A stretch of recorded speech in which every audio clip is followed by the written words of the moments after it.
Hi, I'm Max Keiser. This is the Keiser Report. We're going to talk about a word that means different things to different people, depending on where you live, what era you live, what school you went to. That word is inflation. Stacy.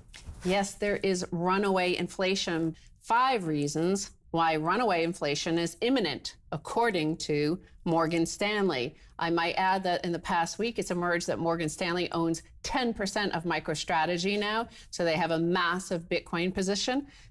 Last week, when they announced that this purchase had been made, they also had said, according to Zero Hedge last Monday, we published the first weekly warm-up note from Morgan Stanley equity strategist Michael Wilson, who, in addition to warning that the market is ripe for a drawdown as the risk reward has deteriorated materially, a prediction which has yet to pass, laid out his most contrarian view about 2021, namely that the big surprise of 2021 could be higher inflation than many, including the Fed, expect. Currently, the consensus is expecting a gradual and orderly increase in prices as the economy continues to recover. However, the move in asset prices like Bitcoin suggests markets are starting to think this adjustment may not be so gradual or orderly. Sounds like they were watching Keiser Report. Of course they were. Well, you know, it's the rise of inflation. It's coming back into the mix. People are talking about it again.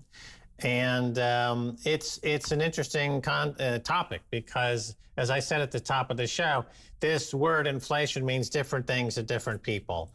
And the CPI, the Consumer Price Index, which is the most quoted gauge of inflation, is like many things that are generated by the government or by corporations, it's censored, right? So it's the victim of censorship. And that number is very carefully crafted to convey a message, which you could say is financial propaganda, because it needs to hide the fact that behind the scenes, things are happening that the government and corporations don't necessarily want you to know about.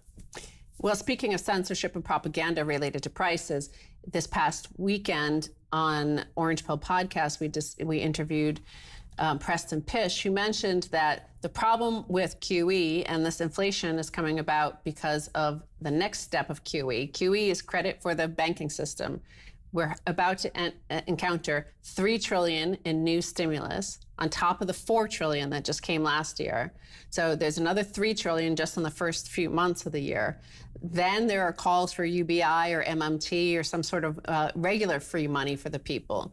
So he mentioned that if we do UBI or MMT, which we will do, is that it has to be met with more QE in order to control the yield curve, because the Fed has to control the yield curve to manage perception. So we're going to see unprecedented stuff because it has to happen, right?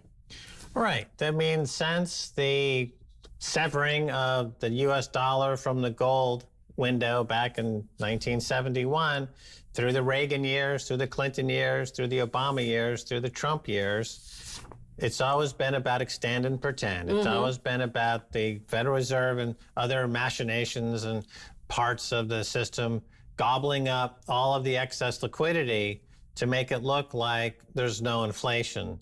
But at some point, as we saw in 2008, the total system breaks down and suddenly all these problems rear their ugly head.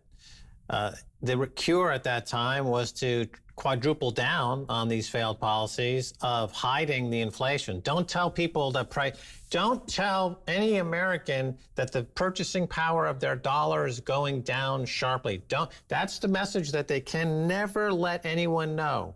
Even though anyone who goes to the store, goes to the gas station, tries to pay for medical care, tries to pay for an education, knows that the purchasing power of their dollar is absolutely crashing rapidly, but it cannot be referred to as inflation because only banana republics have inflation, like Venezuela and other countries. In America, it's not like that. It's not inflation.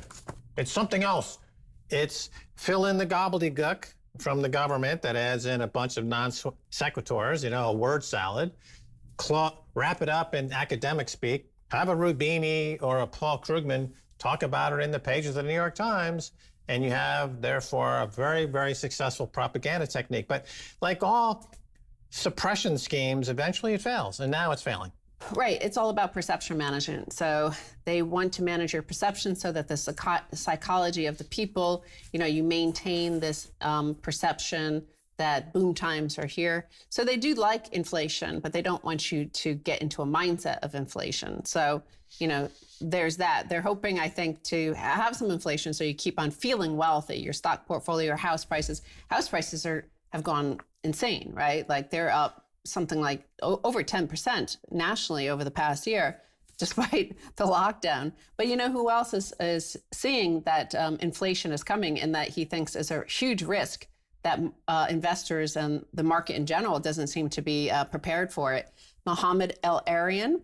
This is starting to get to dangerous levels. And he notes in particular the roaring stock markets, that they keep on going up since March 23rd, and that the narrative around why the markets are going up keeps changing. First, it was Trump is going to win, and therefore we're going to have more tax cuts, and we're having more deregulation, and that's great for the stocks. And then it started to, over the summer, it merged into, well, it looks like it's going to be a divided Congress, and no one party will get any sort of control. And that's great for stocks because they can't do anything to mess with this. And then when it became clear that it was going to be a Biden administration, then the boom was explained as, well, the Biden administration is going to print a whole bunch of money, and this is inflationary, and this is great for stocks. But El-Erian says that when so many narratives are being used to justify price action, it tells you that the price action reflects something else completely. And the person interviewing him then asks, so what's the real reason for record high stock prices? And this is important in terms of the context of what we're talking about in terms of perception and perception management. When you are an institutional investor and you put a lot of money in an investment, you ask yourself always one final question after you go through the fundamentals, the valuations, and everything else. Who is going to buy after me? If the buyer after you is someone with a printing press in the basement who has a willingness to use it, doesn't care about valuation, and isn't buying to make money, that is incredibly reassuring. Right. Well, okay. So we know that in bull markets and bear markets, the narrative changes to fit your bias, right? You have a bias on the upside, you'll change the narrative till you get to that bias. And they see the same thing in geopolitics. Countries go to war for one reason, and after they start losing that war, they change the narrative. Famously, America and Vietnam, they changed the narrative every year or two to make it sound like there was a justification for being in that war. But it's the same thing in financial markets. So this is a truism that is being restated, and it's absolutely correct. And the point being, though, that with the asset prices going up, you mentioned housing, you could look at it from the point of view, well, it takes more dollars to buy that house. In other words, the purchasing power of my dollar is falling. Mm-hmm. And that's across the board now. It's been hidden from people or propagandized away for the most part, and people blame themselves for some reason. My God, my purchasing power is collapsing. I must be horrible. They don't blame the government because the government's surrounded by propaganda. But now when this money printing, like in a $15, $16 trillion economy like the U.S., if you print 30, 35 trillion like we're seeing now, you're actually going to start seeing it at the point of purchase, like the food and stuff. Your Twinkies are suddenly going to be more expensive, and you're going to be like, what's going on here? And then at that point, the tools available from the central planners, and that's what they are, central planners, it's not capitalism, remember, run out. And there's no way to stop the deluge. And it's famously referred to as when the inflation genie escapes the bottle, there's no putting it back. And that's where we're at now. So the markets are starting to reflect this. In terms of commodity prices are starting to zoom higher, entering a secular bull market after being in a secular bear market. Bitcoin obviously been blowing the whistle on this fake scheme from the various central banks for a decade now. All fiat currencies in a hyperinflationary collapse against Bitcoin. It's the only true price discovery in the world. But now people are going to start to feel, for real, their day-to-day lives.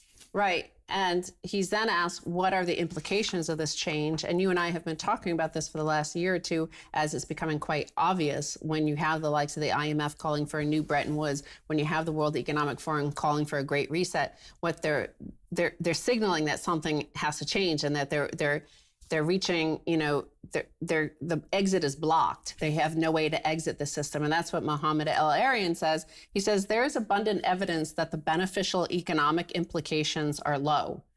And the costs include irresponsible risk-taking, higher inequality, distortion of financial markets, such as negative interest rates, and misallocation of resources.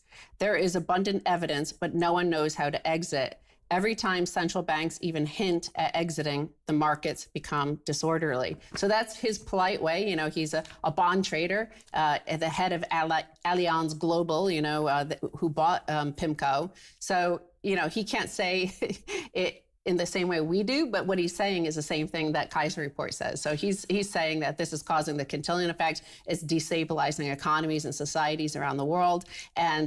But central banks don't know how to get out of it. Right. This is the equivalent of a Davos man, and he is a Davos man. Sure. Essentially hitting the panic button. And so some blogger out there might be screaming and yelling and doing a tap dance on their kitchen table and saying the exact same thing. But it is the exact same thing. This is as panic-stricken as a Davos man can get. The message is the same. The problem is the same. The fiat money, the dollar, is in jeopardy. This talk of a reset, a new Bretton Woods, is admission that the dollar has reached the end of its world reserve status. So we're heading into that storm. And so he's trying to tell his folks over there at the Davos conference, we need to attack, we need to adjust course. He did own some Bitcoin, but he laments that he sold it too soon in the 20,000 range. So. Well, you didn't watch enough Keiser Report. Unfortunately, you are. We'll be back after this.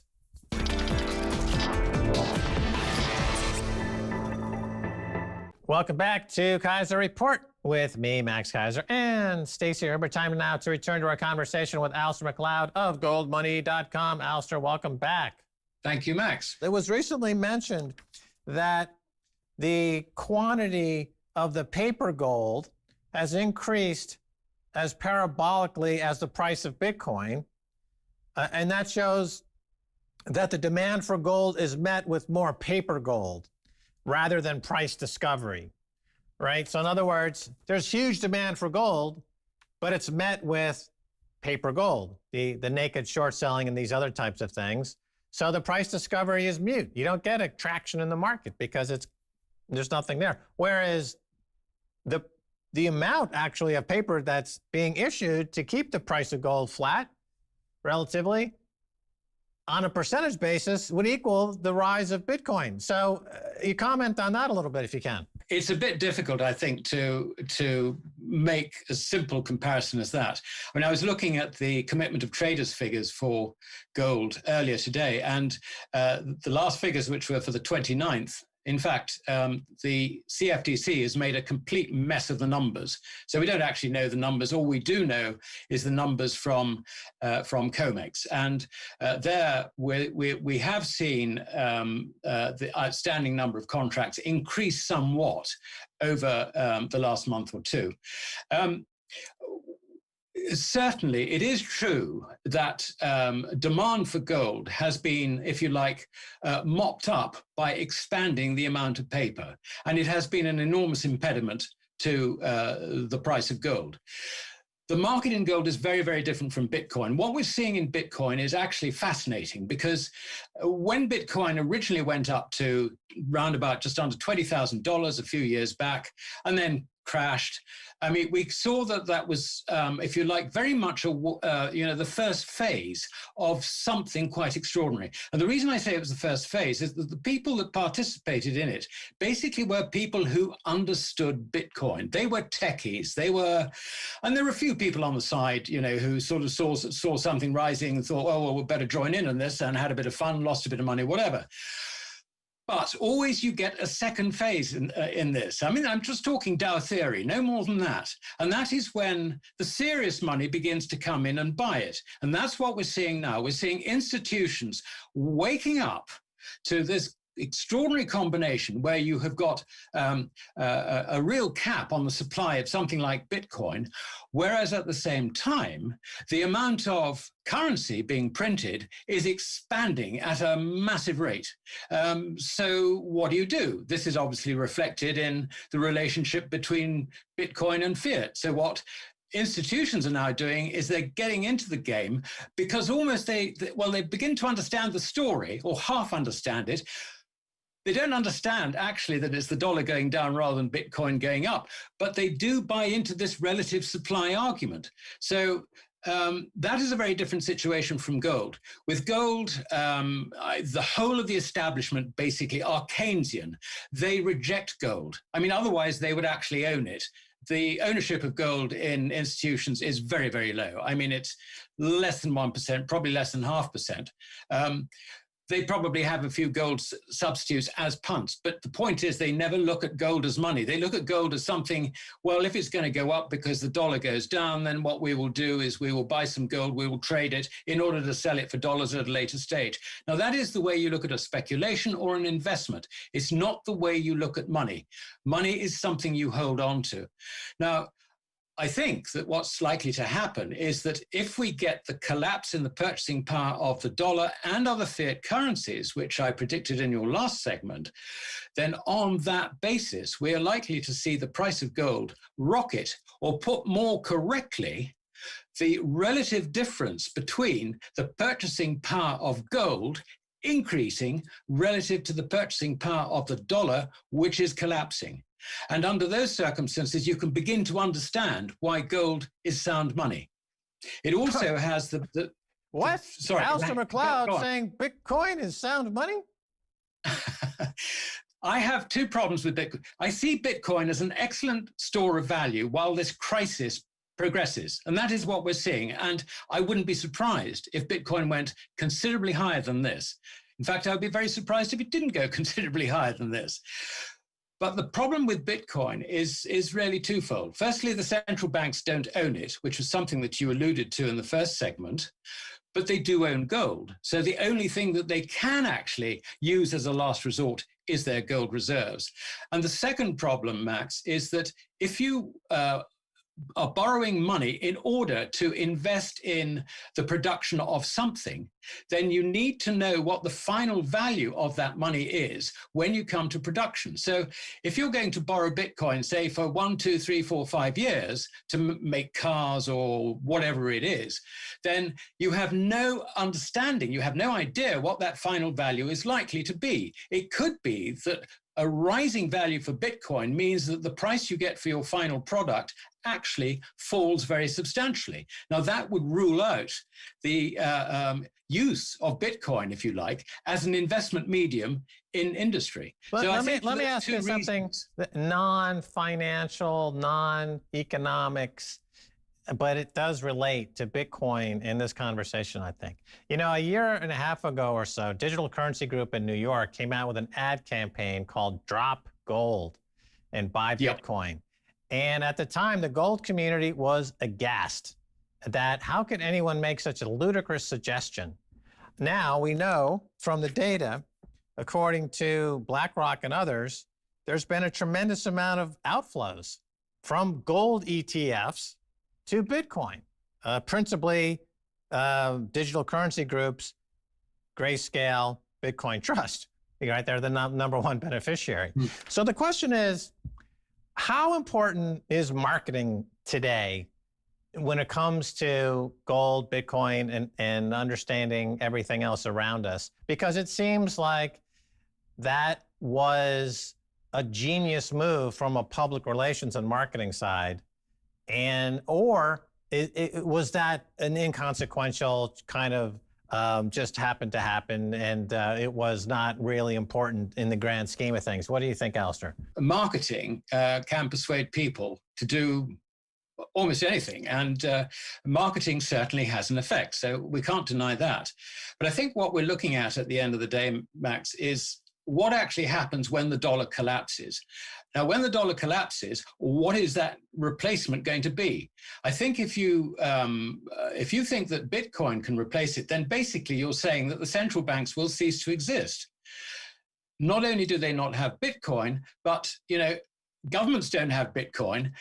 When their currencies go, they have no money. Governments have no money. Now, governments are not going to like that at all. So they're going to be forced to introduce something that will give them some sort of money. And that basically means they can monetize the only thing they have, which is non-fiat, and that is gold.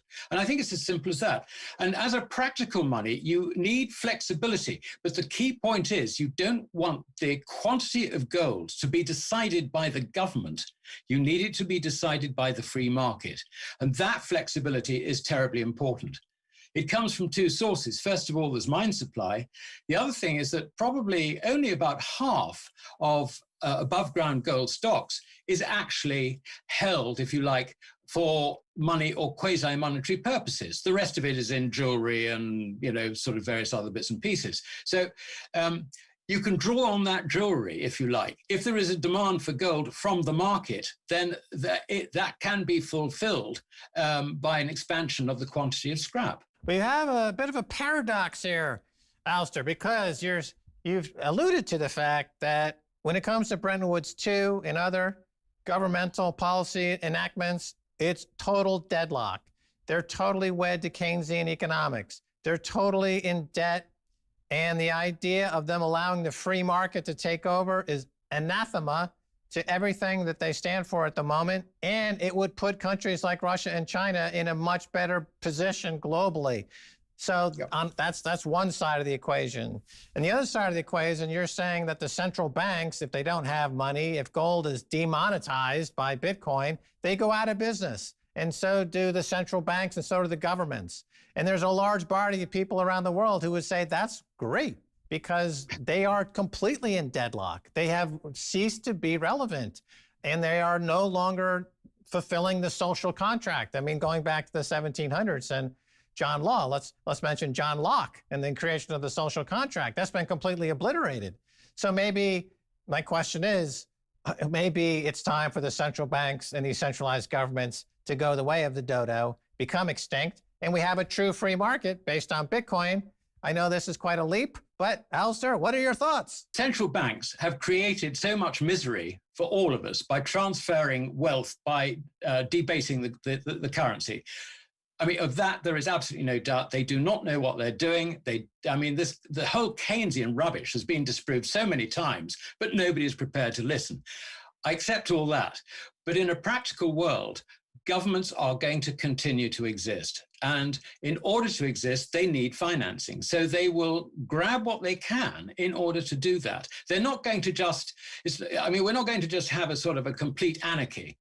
But the main point behind it is that for governments to continue after a currency collapse, what they need to do is to accept the fact that money has got to be decided not by them, but by the markets. That is down to the markets. It could be that the markets decide that Bitcoin is a favorable form of money compared with gold. I mean, we don't know this. We don't know this for certain. All we can do is prognosticate. And the reason I'm suggesting that gold is likely to be the money of the future is not only has it always been the money of the past when everything fails, but central banks have it. It is the only means in which they can get their currency going again so that government can continue. The other side of this coin, of course, is that they do need to cut government spending. Things like, the bloated defense budgets, welfareism, the idea that ordinary people should be looked after by the nanny state. All that has got to change. And this is a major shift, if you like, in Western government thinking. It's not going to be an easy transition, but the alternative is nothing. So they will do it. They will do it probably when the dollar has fallen to 1% of today's value. I mean, the advantage of having an existing fiat currency is that you can turn it into a gold substitute merely by changing the arrangements whereby people can actually cash them in for gold at a fixed rate. That is easy enough to do. The difficult bits are getting over this psychological thing of thinking that you can print forever, you can inflate to finance anything the government wants to do. That has got to stop. And the second thing is you have got to stop all these geopolitical games, which are done very much at the expense of people, countries perhaps who don't want to use the dollar or sort of want to opt out of the dollar system. They get punished if they do that. The American state has enormous control over the rest of the world by virtue of having that dollar hegemony. So I really think that there will come a point where reality, if you like, impinges on the governments. It's likely to be a lot further down the collapse of currency road than it would otherwise be. But that is the nature of it. Fair enough. Alasdair Macleod, thanks so much for being on Keiser Report. That was my pleasure. Thanks, Max. And that's going to do it for this edition of Keiser Report with me, Max Keiser, and Stacy Herbert. I want to thank our guest, Alasdair Macleod of goldmoney.com. Until next time, bye, y'all.